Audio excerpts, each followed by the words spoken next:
Hi, my name is Kosiarek. I'm a senior in MIT's EAPS program. I'm studying the planetary and astronomy side.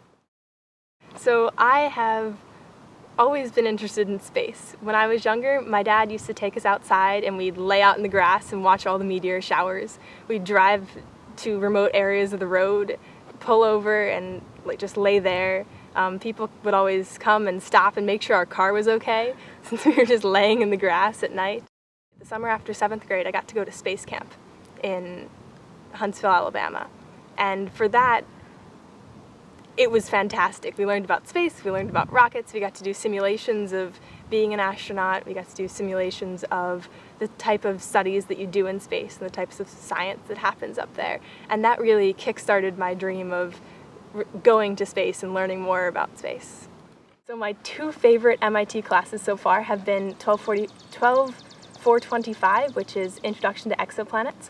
This class was taught by Sarah Seeger and Hilke Schlichting, and it was phenomenal.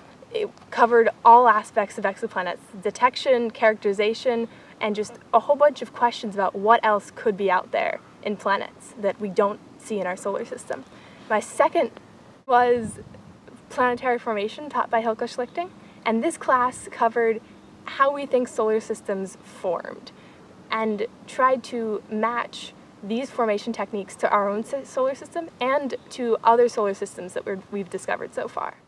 So last year I TA'd 12409, which is a hands-on class where you go up to the roof of a building on the MIT campus and teach, it's mostly a freshman class, teach a whole bunch of freshmen how to use telescopes, how to identify stars and constellations, how to use cameras to take astrophotography.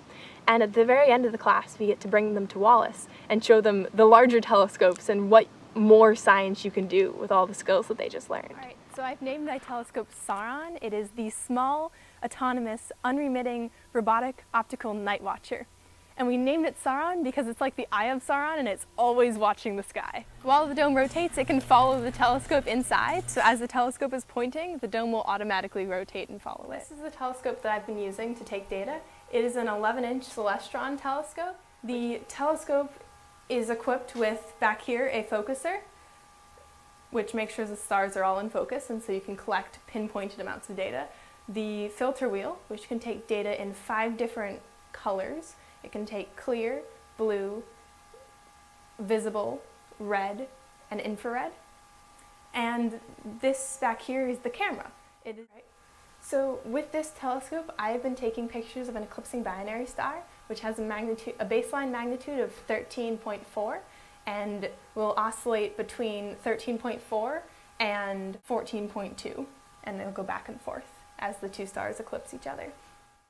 I also took data on exoplanet transits, and for an exoplanet transit you have the sun in the background, the star that the exoplanet is revolving around, not our sun, and you have the exoplanet go in front of that star, and so you monitor the star and you see the star, the star's brightness will go down and come back up when the planet goes in front of it.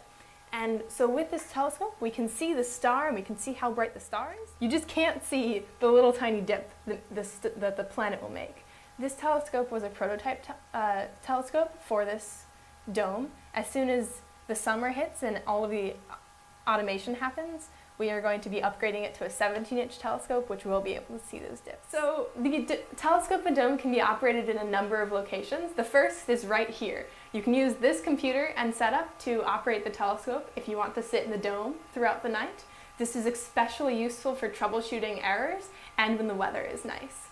The telescope can also be operated from the main building here at Wallace Observatory. From there, you connect to this computer. The telescope can also be operated currently from campus. There are a number of computers there that can connect here and operate the telescope without having to drive out to Wallace.